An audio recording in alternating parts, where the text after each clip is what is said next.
A reader lives 1,000 lives before he dies. The man who never reads lives only one. Come into the reading room, all you lovers of language and literature. This is the place for those of us who believe that reading is essential as we seek to rise above the ordinary, and the reading room contains a host of extraordinary people, leading lights of the written word. Authors, literary critics, columnists and ideas people will tantalize your minds with their wordplay while discussing the ideas and worldviews that form our wonderful literary milieu. Come step into a world of magic, the place of undiscovered treasures, a room of reading.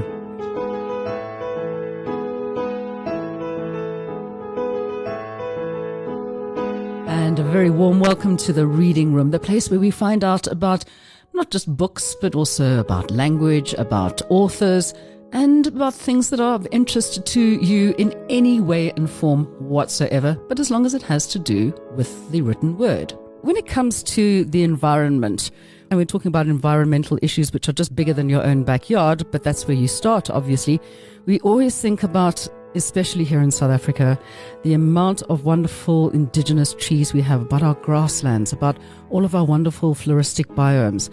And one of the things that we really, I don't know about you, but for me, I covet is going out and buying all the best books to do with the environment, about your gardening. And there's so many, fortunately, in this country, which are relatable to what happens in South Africa. Because before, I think a lot of the time, it was a case of getting books that related to Europe or to Australia. And yes, they were great from a design point of view, but it didn't really tell us about what we had going or what we could use at home.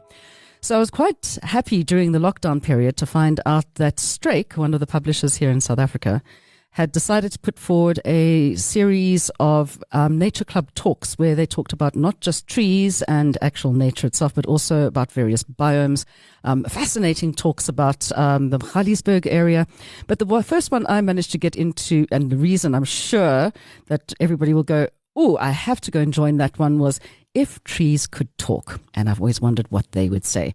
Well, somebody who's had a lot more to do with trees than I have, especially when it comes to indigenous trees, and probably can understand everything they're saying, is Emmett Parker. And she's brought out a number of books which she's going to tell us about, as well as her travels through the nature world. Thanks for joining us. It's wonderful to be here, Melanie. Thanks for having me. Okay, so first of all, sitting and chatting in here, ex-50/50 producer. Now, we all remember those TV shows, okay? So how long were you with 50/50 for? Just over 8 years I was working on the show, yeah. Okay, and what got you into that? What did you study to begin with? It was kind of an accident, really. I studied conservation straight out of school with big ambitions to go and save the natural world, and just kind of landed in media by mistake. Since I was a young child, I wanted to be in wildlife documentaries. And that idyllic world, I suppose, that we used to see on 50/50 when we were kids, of researchers going and living amongst animals and, following a herd of elephants and living in a tent next to a beautiful stream. And that's what I wanted for my life. I was a little disappointed when I first encountered the real world of media to discover that very few people ever get to live a life like that. But I'd kind of pursued a little bit of video stuff before going off to go and do some game ranging, and then bumped into some more video sort of experiences along the way. And I had been, on this particular occasion, it was probably a good 10 years into my career, I'd been training field guides in the Masai Mara in Kenya, and literally just came back to South Africa to an email that was waiting from Clive Morris Productions, who at the time producing 50/50, to say that the old team had disbanded and they were pulling together a new team, and was I interested?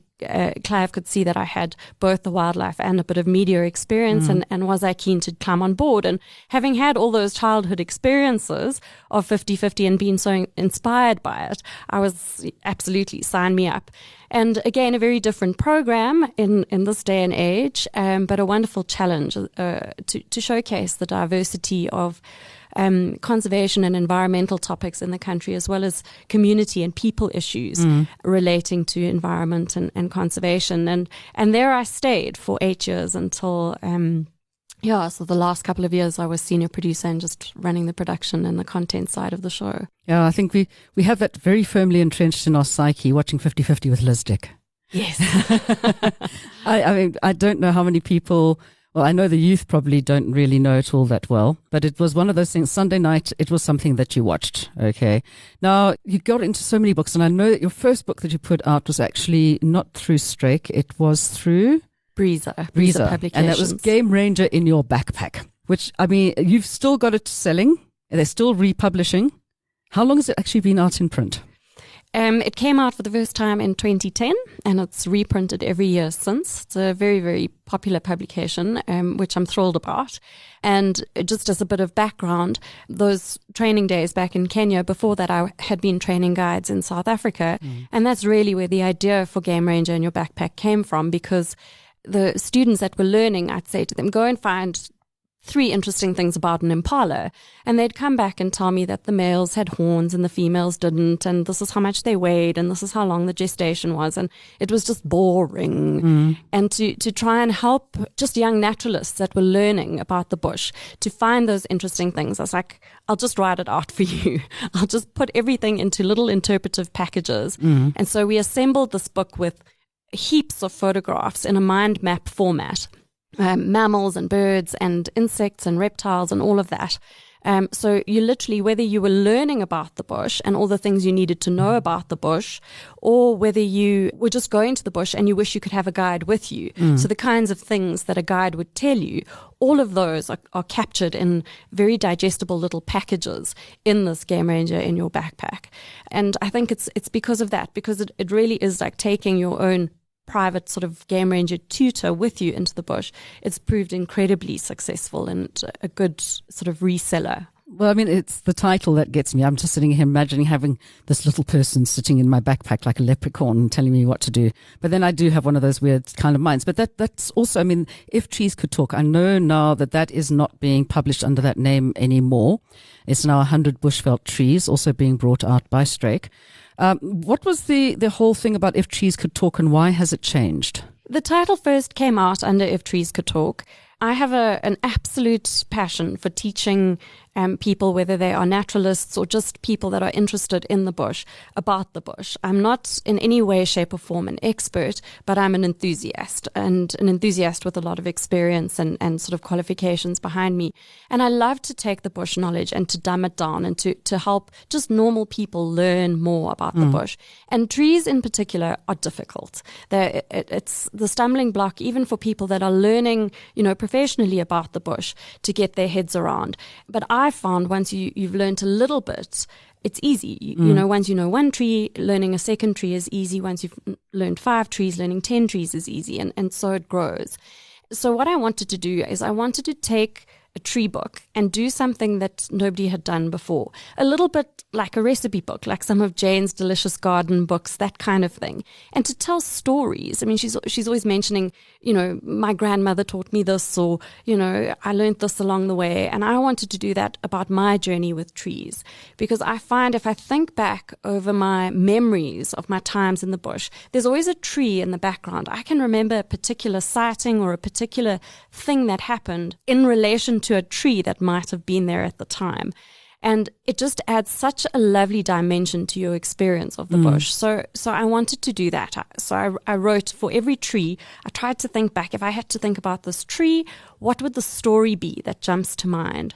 And so I worked with photographer Shem Kampion. He's one of the top wildlife photographers in South Africa, incredibly creative. And we did a lot of stylized photography, just to make it fun, just so it's not just a tree standing in an environment, and did some fun photography. And then we did these stories. And the idea was to try and bring each of the trees alive. And that was originally published under Takana Publications and did exceptionally well. And then went out of print. And Struik picked up the title and loved the idea of doing a simplified book on trees. And then because it was a new publisher, we brought it out under a new title called 100 Bushveld Trees. But the principle of the book is the same in that it's written in English, not in Botanese. Thank goodness, yes, because that's one of the things that really get people. Although it's nice to have the Botanese too. It is, and there is some Botanese, but it's dumbed down Botanese in the sense that it's the kind of stuff you need to know, but you don't have to use words like lanceolate or whatever to describe the shape of a leaf. They look like a lance. There you go. Yeah, exactly. They're strap-like. And we used a lot of color photography to show the different parts of the plant, so the bark, the fruit, the flowers, which in and of itself is a challenge because obviously they don't have leaves and fruit and flowers at the same time necessarily. So there was a lot of work involved there. And then just also, if you don't want to look at the photos or read the simplified sort of descriptions, just to have that Meg's Quick ID, which is the sort of top 5 or 6 things that you can look at on the tree to determine at a quick glance whether it is in fact what you're looking at. So the most obvious features. And yes, that's true of both versions of the book. Well, it's very interesting that people, I mean, the moment they hear you're either a nature person or if you're a gardening person, they will send you pictures of 45 million different things saying, what is this? And I'm sitting there thinking, well, I'm not actually a botanist, but I can see if I can help you. And most of my stuff goes off to Andrew Hankey. Like, Andrew, what is this? Because I don't know. We work with a specific palette in a garden specifically. I mean, and when you walk down and you're looking at things and thinking, I haven't a clue because we're in Natal and I don't know. But fortunately, I did have a father who went and did a course on trees, indigenous trees, and he went and put all the little plaques up in the Umtamvuna forest and the river gorge. So you get to know bits and pieces, but do you have that people think that you're a complete expert? Absolutely. I need to get Andrew's number from you because it's exactly that. My experience is with Bushveld trees. I know quite a few trees outside of the Bushveld, but not every tree in the country. I mean, there's over 1,000 of them, you know. And certainly not all the garden trees. And I get my mom's friend sending me these sort of out of focus photos of half a leaf saying, what tree is this? And I'm like, I don't know. It's crazy how people do that. So this book is actually, the way it's set out though, I really, really like it because it's not like, I find sometimes books get a little bit too cluttered. And these pictures, the way that they've been set out with the picture of the tree or the shrub in its natural environment, a big picture, then a close-up of the bark, close-up of any spines that it may have, of its branches, flowers, and fruits. So and on down the side, and you can just open it immediately and see it. My problem, of course, is always trying to find out what is the starting point. Yes, and interestingly, 100 Bushveld Trees has quite a simplified version of that. Again, because the keys are always so complicated to use and there's so many different options. I, in this book, took a scoop of the 100 most common Bushveld trees and went, if I was looking at this from a complete layman's perspective, where would I start? And I've grouped them broadly into 6 categories. So things like the giants, those trees that just get epically huge, you know, things like baobabs and jackalberries. And if you're driving along a river in the Kruger Park and there's a big tree, you can look under the giants and it's going to give you more of a perspective. And then the compound leaves versus simple leaves, because that's an easy one to be able to separate out. Things that are definitely different, like the euphorbias or the cabbage trees. They've got a very distinct shape. And then shrubby plants, that kind of thing. So just broadly grouping things into, as I said, very layman groups. And then I use I call it an acronym, but it's not actually an acronym. That's not the technical English term, but a little memory thing that you can apply. Mnemonic. A mnemonic, that's it. Mnemonic. I can never say it because of the double M's. I think the mnemonic. Yeah. We'll get there. Somebody let us know how to pronounce it properly. Samson bee fish. And if you can just take your little imaginary tree identification assistant, Samson bee fish, with you when you go out there and work through what each of those letters means. It's a nice, simple way of being able to figure out, even in a more complicated tree book, what you're looking at. So the Samson refers to all the things that you would look at on leaves, for example. So is it simple or compound? What is the arrangement? What is the margin? Those kind of things. And then the bee stands for bark, so specifically looking at the bark to see what is outstanding there. And the fish part refers to the other parts of the plant, so fruit and flowers, or the impression, so the size or the general impression you get. Does it have spines and thorns? And then, of course, habitat and distribution, where it's growing. So that mnemonic and the groupings are a very simplified way to try and help people navigate this world of trees. So have you actually had trees talk to you?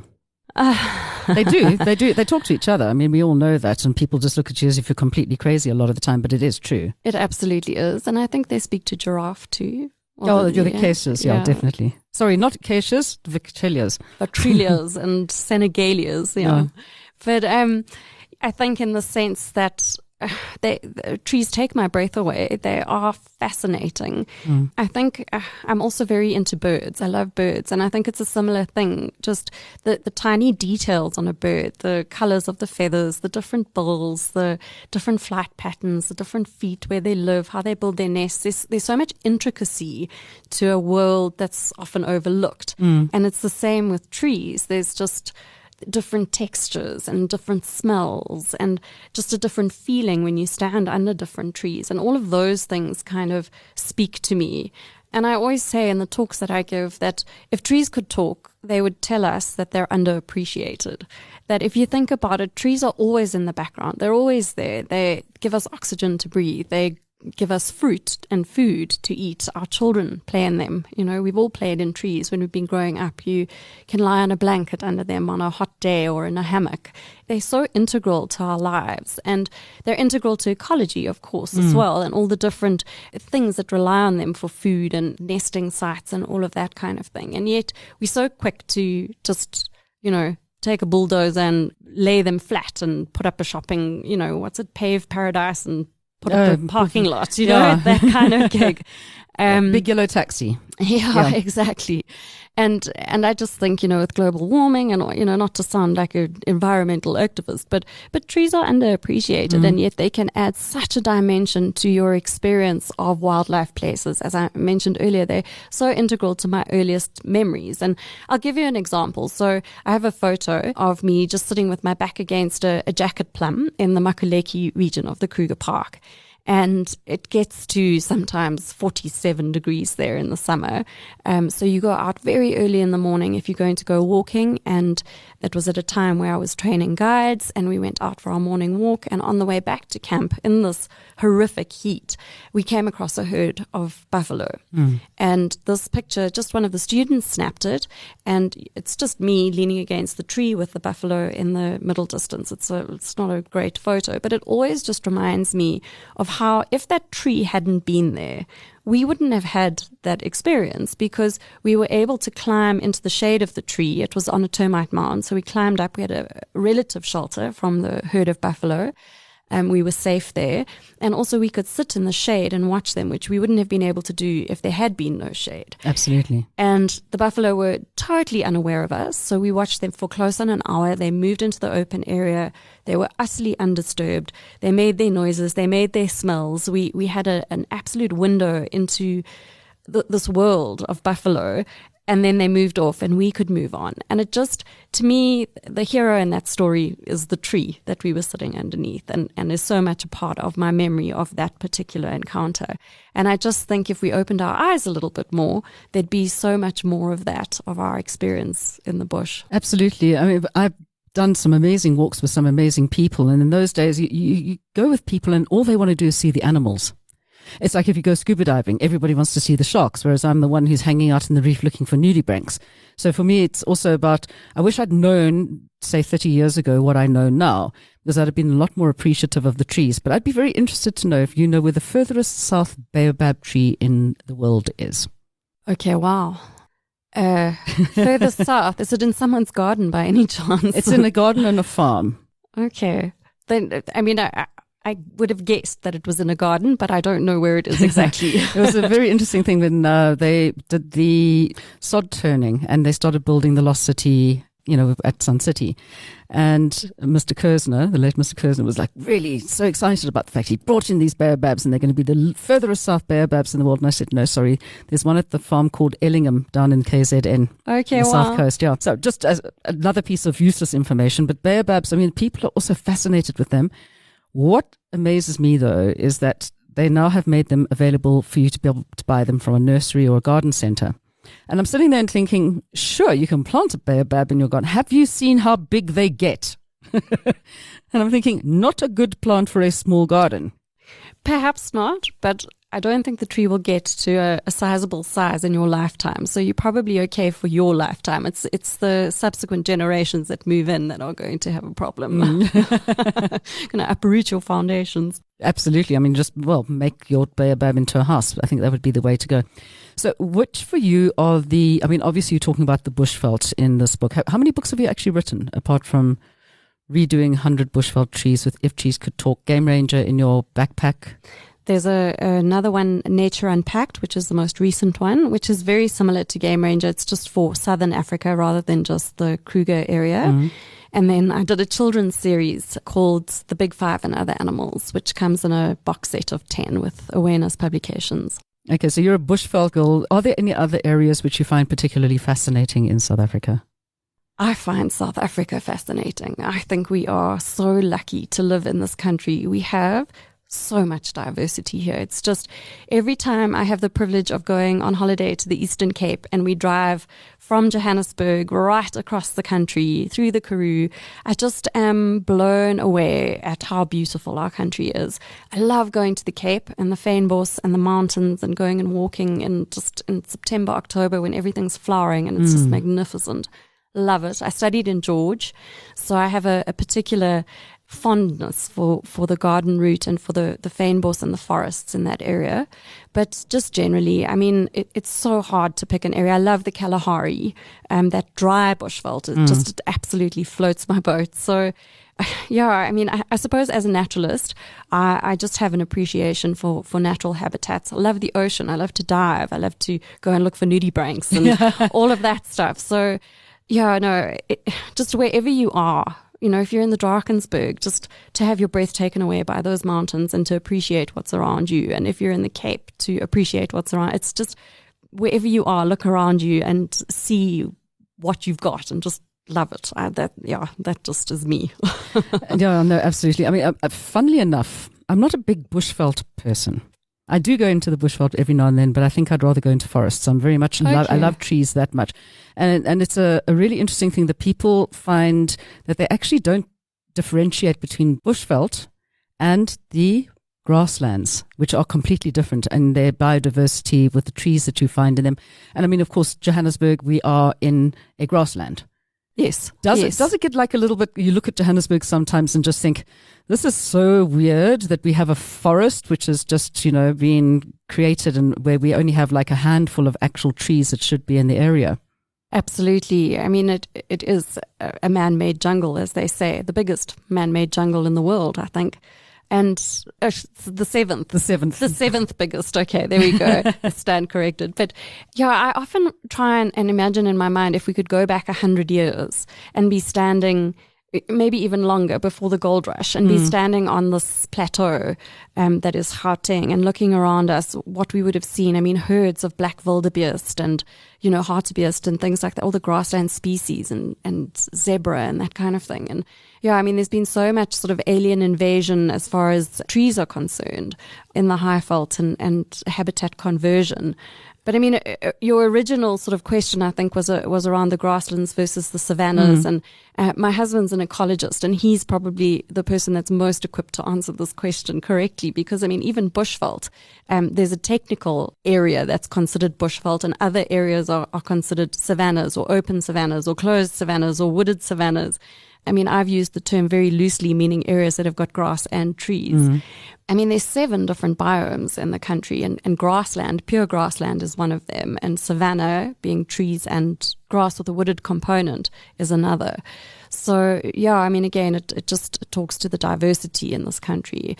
And then even within those categories, as I've said, there's different components and different types. So, yeah, one would need an ecologist to shed some light on the intricacies there. But I think there is a fascination with trees. If you think about how many books in this country have been brought out about trees, I mean, there's that one about the remarkable trees. Yes. And I mean, there's that wonderful big tree down in Hogsback, which has got the chapel inside it. I mean, of course, the baobab with a pub in it. I mean, there's so many remarkable trees in our country. Are you going to be bringing out, I know you, as I said, you're Bushveld. Why aren't you bringing out a book about the other trees in other areas? I suppose it all boils down to where you spend most of your time, and most of my time has been spent in the Bushveld. I would love to do a forest book and, just different trees in different areas, but publishing books is really a sideline thing also. So it all depends on where your day job is and what's paying the bills. And what is paying the bills? Because we know we're going to ignore the whole thing about publish or perish, because we know there's no money to be made in publishing, okay? Yes. At the moment, I'm working as a video content producer for transformational travel company And Beyond, which is super fun. And with lockdown having just played itself out, I joined And Beyond 2 weeks before lockdown. And it was quite fortuitous, I think, because obviously the only way that they could communicate with their international clientele was through social media and electronic mailings and that kind of thing. And so being able to produce some video content to kind of talk into what the people on the ground at the various lodges were doing and the conservation initiatives that had to carry on even though there were no tourists, all that kind of thing. We were doing a lot of video production into all of that. So that's what keeps me busy at the moment. And often when I do get to travel, it's to the Bushveld areas, places like Pindo or to the Lowveld. So yeah, so it really does all boil down to what you're doing at any given time. Where is the one place that you would say to people before they die, they must visit it if they haven't? Oh, the Makuleki region of Kruger. So that 20,000 hectare, I think it's a contractual park now, the Pafuri region, it used to be known as, on the border with the Limpopo, between the Limpopo and the Luvuvu rivers. It was land claimed and returned to the Makuleki people who were originally moved off the land when Kruger was first established. And Kruger now manages the park on behalf of the Makuleki people. But what people don't realize, because the main road runs through a section of Mopani, very monotone Mopani, is that there's actually a whole biodiverse playground in the background there. And there's actually 75% of the whole Kruger Park's biodiversity exists in that 20,000. Are you serious? Yeah. 20,000 hectare concessions. So there's lala palm forests, there's riverine forests, there's fever tree forests, there's floodplains.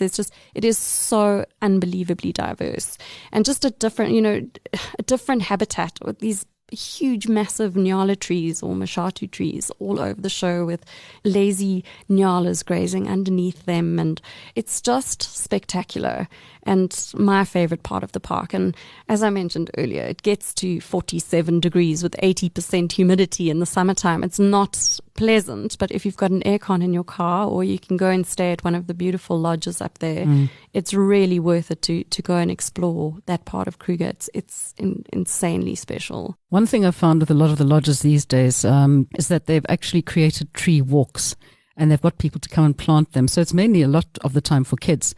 And you walk along it, and it's like usually a little 2-kilometer walk, and you walk past it and you'll see all the information about each tree and how to tell them different. I think all lodges should do that, because we should get everybody going for the big five, looking for the big five trees, not just for the big five animals. I agree. I think that would be lovely. And I mean, even just to have a walk, if you don't want to put plaques on everything, but to have a walk with a guide to kind of unpack the mysteries of the trees. Yeah, even up at Mabula the one time, the guy like, oh, they use this when they haven't got a toothbrush, but it makes your tongue numb. I'm sitting there thinking, well, fantastic. You chew the leaf of this tree and all of a sudden your mouth is just like, what's going on? But it freshens your mouth up. So all the trees you can use for different things. Absolutely. However, unless I was an absolute expert, I definitely wouldn't tell people, because you might end up poisoning them. Okay, so if anybody wants to get hold of any of these books, Game Ranger in Your Backpack, 100 Bushveld Trees, where would they get them from? Any of the leading outlets supply them, so exclusive books or Estoril books, or online from Take-A-Lot, or directly from the publishers. I think they've all got sort of online booking sites. There's also a nice online site called Adventures with Nature, and they sell all the natural history titles, and he keeps all my titles as well. So yeah, or just Google it. Okay, and the talks, Struik, I think they've stopped for the year for now with the Nature Club talks. But have you got any plan for next year online? I don't at this point, but anything can happen. Well, I hope we're going to see a lot of those in the future. Well, thanks for coming in and joining us for this. I'm always so happy to talk about trees to anybody who'll listen. Always think about that. Was it Barbra Streisand? I talk to the trees, but they don't listen to me. I think they do. I really have no doubt whatsoever that they do. I think you're right. And do go out and get this book. As I said, 100 Bushveld Trees by Megan Emmett Parker. It's just absolutely lovely. And for anybody who who is a bush aficionado, who likes being out in nature, wonderful, wonderful Christmas present. Absolutely. Spoil somebody with the privilege of being able to learn their trees. Fantastic. Thank you so much, Megan. And of course, we'll catch you again next time. Do take care. Bye-bye.